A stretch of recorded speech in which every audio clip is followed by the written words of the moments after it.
What up? I got Naskin here with me. This ain't a diss song, but yeah, you know what it is. I'm a cheesehead, y'all niggas cheese whiz. Pittsburgh Steelers, that's nothing. That Super Bowl ring, that's nothing. Pull up in your town when you.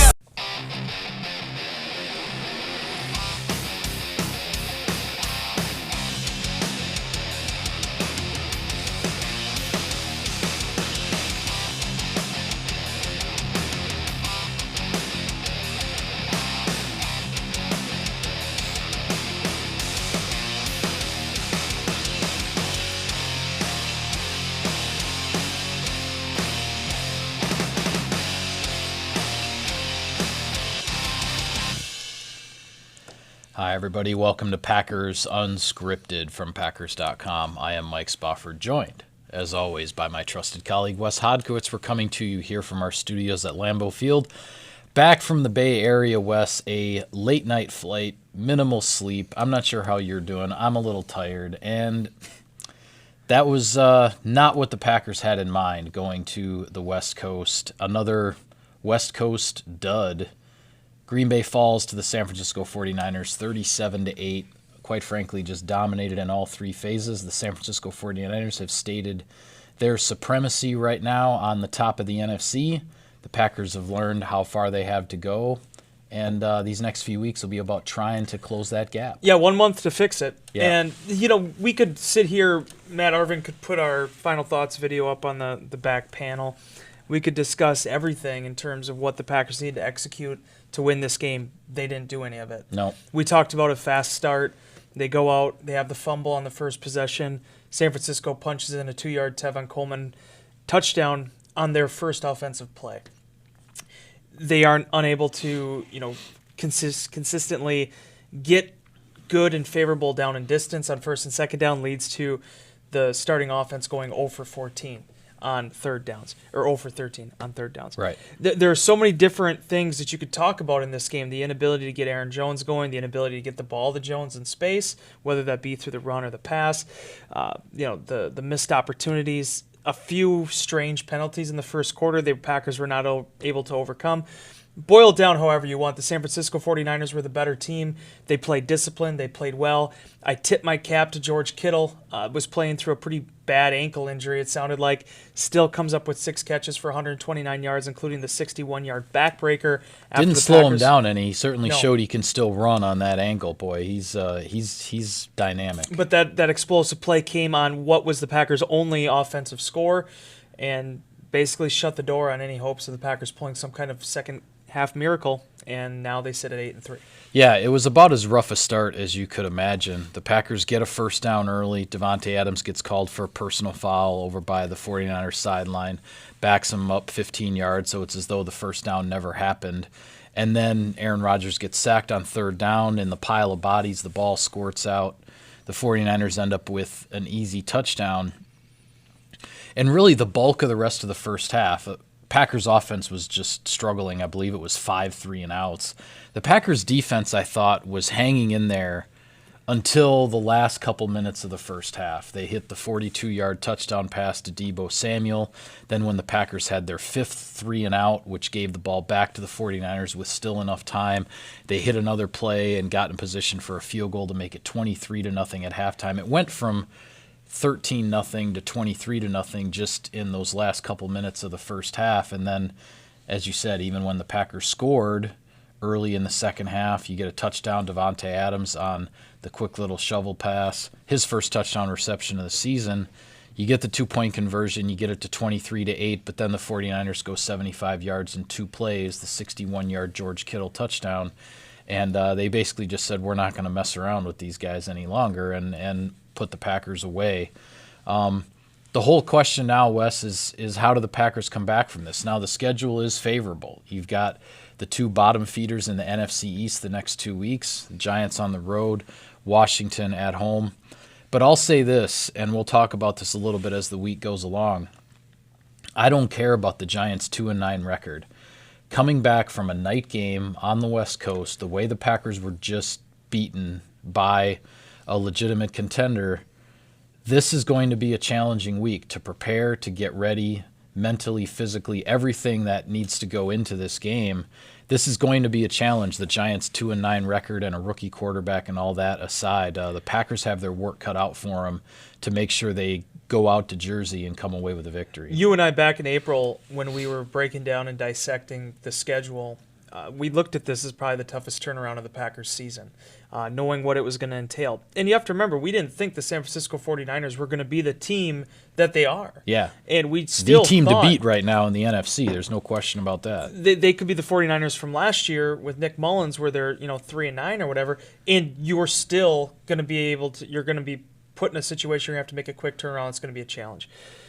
Packers could have also won this game 42-0, and it would be a significant challenge. So that's why I think it's going to be really interesting for Matt LaFleur this week to push the right buttons with his team, not only mentally but also physically. We'll see what Wednesday's practice looks like. Thursday with Thanksgiving, how the Packers go about handling that, which is traditionally their padded practice for the week. There's a lot of different question marks that are in my head right now, but the biggest thing, and some of the guys in the locker room talked about this afterwards, you have to get back on track now. Because in some ways, this kind of reminds me of the boxer that, or a fighter that works their way up. They get that championship bout, and they get knocked out in the first couple rounds. Well, what happens after that, right? You're going to end up working your way back up. You're going to end up probably having some hand-picked opponents, and you got to get yourself back in a position where you want to contend. That's where the Packers are right now. You can't look past the Giants. You can't look past Washington. You can't look past the Bears, despite some of the Bears' struggles this season. You need to pick up the W's that you're supposed to pick up now, though. Yep. Because the only way to kind of take this bad, sour taste out of your mouth is winning the games that are in front of you and then going into U.S. Bank Stadium in a month's time, 11-3, and looking to, prove some people wrong. So it's difficult. It's tough. They missed out on their opportunity to be the top seed in the NFC race. But, I know one of the things Matt LaFleur pointed to and some of the players talked about as well is it showed them again where the bar is and what they need to do to attain that bar. And right now, whether it's execution, whether it's miscues, whether it's just not being able to find the right efficiency and execution at the right time, Packers just are not at that level at this point. Yeah, I think the most disappointing thing, certainly when you look at the overall performance, is that the Packers were coming off a bye week and they were healthy. Yeah, that's a tough one.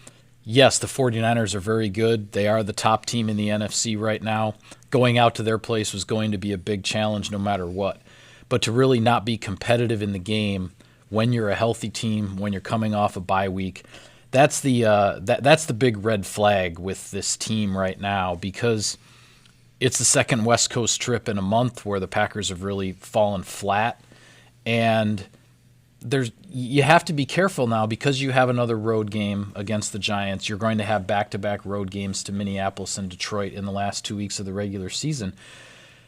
You can't fall into this trap of being one of these teams that's like Jekyll and Hyde, where right. You play a certain way at home and then another way on the road, because the Packers' offensive line in these last two road trips has not held up against fierce pass rushes. The defense has been giving up the big plays, and even when they're not giving up the big plays, they're still giving up drives for field goals. They're not getting a lot of stops when they're not playing at Lambeau Field. So there's a lot for the Packers to work through here, but you said it. Right now, the whole focus is to get yourself in the position you need to be in when you go to Minneapolis in Week 16 at U.S. Bank Stadium. You're tied right now with the Minnesota Vikings. Both teams 8-3.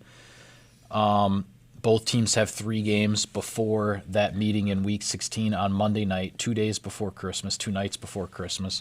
And that's really what you have to build towards now, is to build towards that game. Yeah, and you got to hope that they were able to, relatively speaking, get out of this game healthy. There is the issue with Brian Bulaga. We'll see what the week holds with him. Right.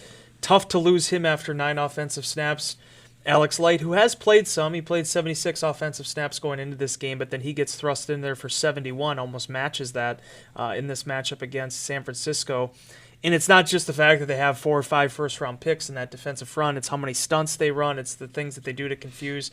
And Robert Saleh, to his credit, I thought really mixed his personnel well and made things difficult on Aaron Rodgers in that offensive front.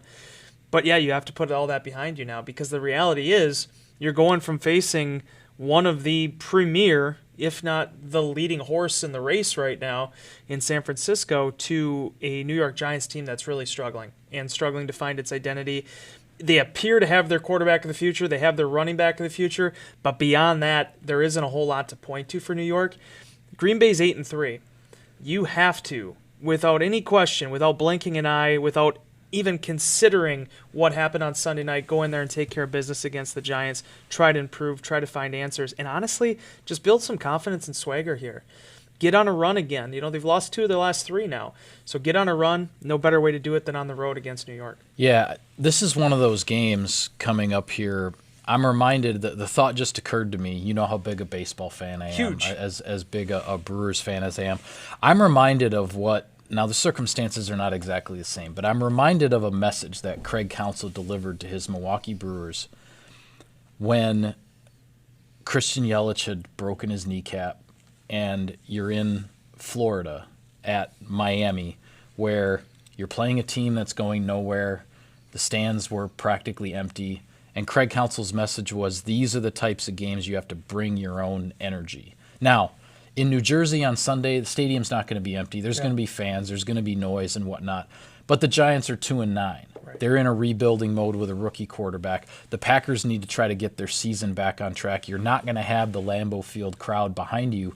This is one of those games the Packers are going to have to bring their own energy, and it's going to be a challenge with everything that they've gone through. And as you said, we'll see what happens with Brian Balaga and if there are any changes that need to be made on the offensive line. But it is a bring your own energy game because the Packers cannot continue to play like this on the road. They've got to find it. They've got to find it within themselves, because you're going to have to win. You're going to have to win at least 2, if not 3 road games here down the stretch to be in the position you want to be in. Yeah, and credit to Green Bay at this point. One of the reasons that they're sitting at 8-3 is they've won some games on the road, and they've won some games in loud environments like Kansas City. Albeit I know Patrick Mahomes wasn't playing in that game, but there was an element of adversity they had to overcome. They beat the Dallas Cowboys, who could very well end up being the NFC East representative. They had those type of games, but you know how this is, Mike. There's going to be levels to this game. Yeah. And San Francisco, New Orleans, Seattle, they're kind of on that top tier. Now, Green Bay hasn't had a chance to test themselves against the Saints and Seahawks, but, the proof is in the pudding. Minnesota and Green Bay, I think, are trying to figure out exactly where they fit into this picture. Right. So this journey to get to that Week 15, Week 16 game now, that's paramount. And again, the third step doesn't matter unless the first step is a good one, and that's why the Giants, that has to be the focus now. Yeah. You mentioned the road victories at Dallas and at Kansas City. In the wee hours of the morning on the flight back as I was writing Insider Inbox, I made this comment. You take Week 1 and everything that goes into the Chicago trip kind of out of it, because Week 1s are Week 1s. Yeah. They are what they are. But those 2 road victories at Dallas, at Kansas City, were essentially predicated on getting off to the fast start. You were up 31-3 on the Cowboys in the third quarter. You jumped out 14-0 on Kansas City. Now the Chiefs came back much quicker, but you got out 14-0. They came back, and then you were kind of in a dogfight the rest of the way. The Packers have to find a way on the road that when things don't start well, they have to find a way to turn the key and get the engine started. Right. Because these last two road trips for the West Coast, they've started poorly on offense and simply never found anything. And you can't end up feeling like you're defeated after one quarter on the road if you don't start well. They've got to find another way to win a road game. Yeah, and that's the thing, because it's really interesting where it's not like this has been a prolonged issue where in 11 games Green Bay's just not been able to get off to fast starts. It's either been red hot or ice cold. Right. So, you obviously want to always steer towards red hot, but if it isn't that, you need to make sure you stay in the middle in equilibrium, and that's been a challenge for Green Bay. And again, this is why I look at these games against New York and Washington, and you cannot look past them. I mean, they are hugely important. We do not want to be sitting here a week from now talking about letdowns. I mean, it's just that's not the narrative of the season right now. But that being said, this is the opportunity now in front of you. And if you're the Packers, you have your schedule here at the last 5, and then you look at what San Francisco's dealing with and the challenge that they face in Seattle, you have to be thankful for your lot in life right now, and you have to capitalize on those opportunities. Yeah. Before I forget here, Wes, a little sponsor business. Select Cousin Subs locations are now offering delivery. Whether you're ordering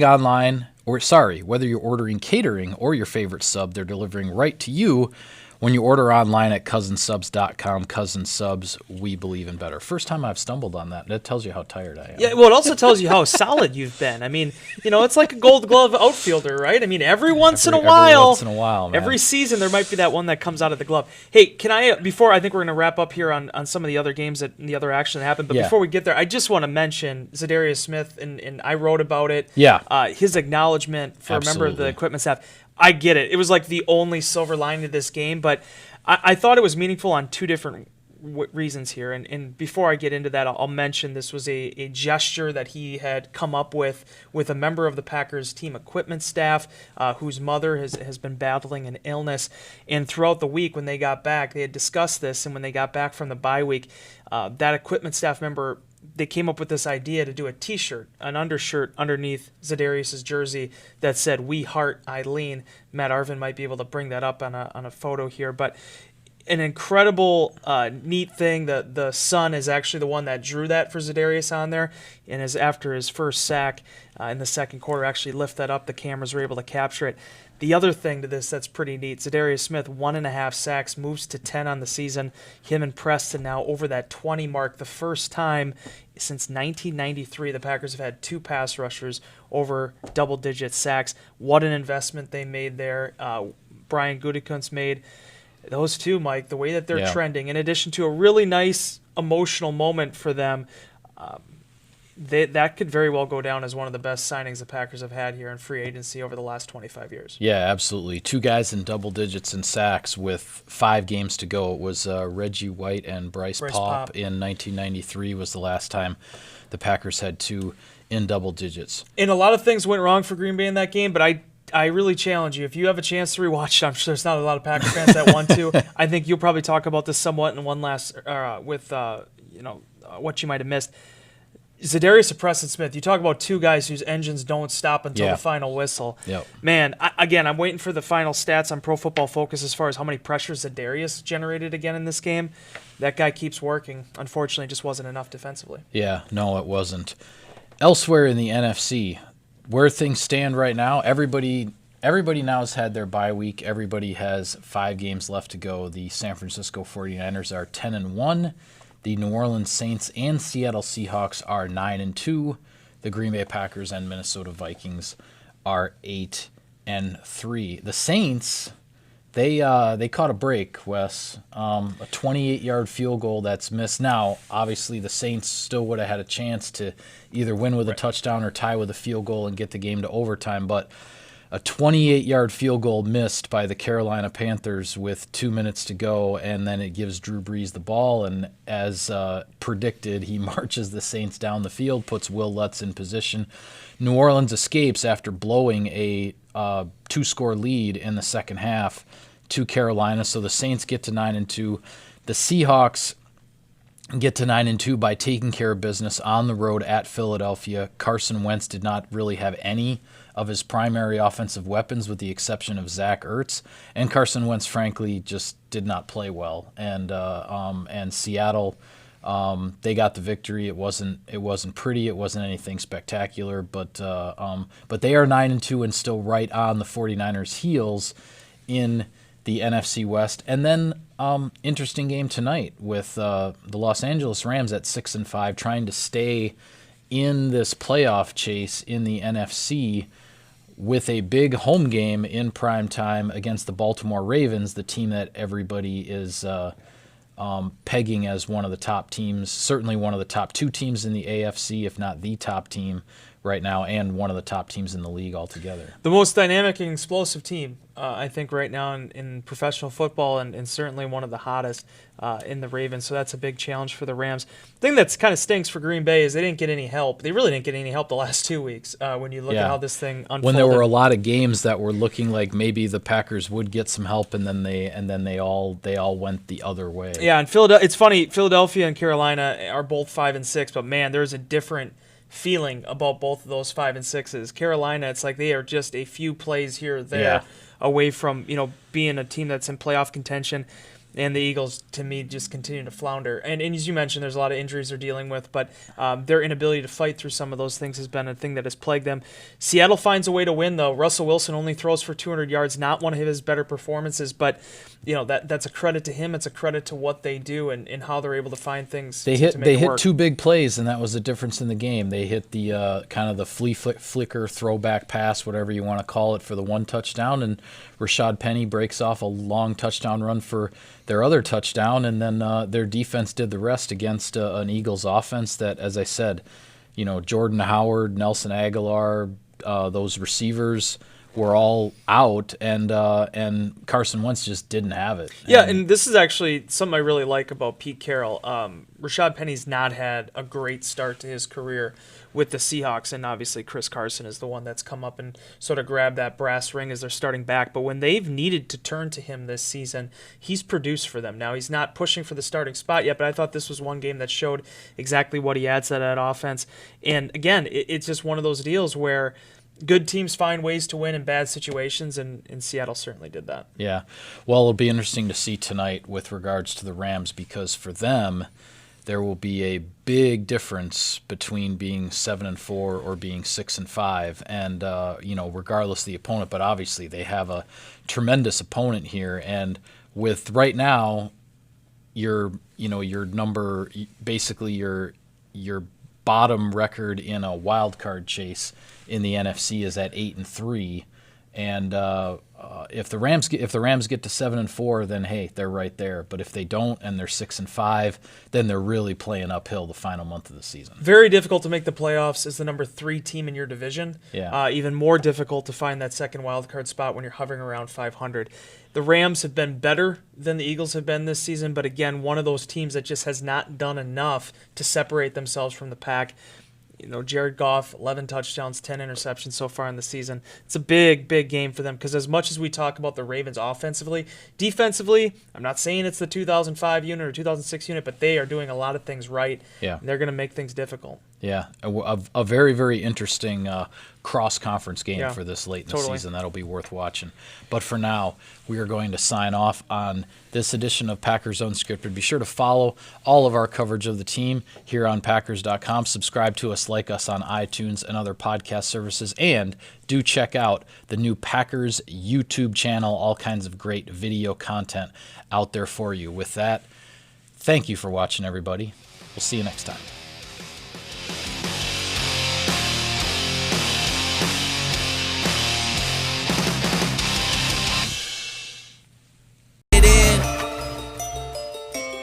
Oh yeah. Young Moolah, baby.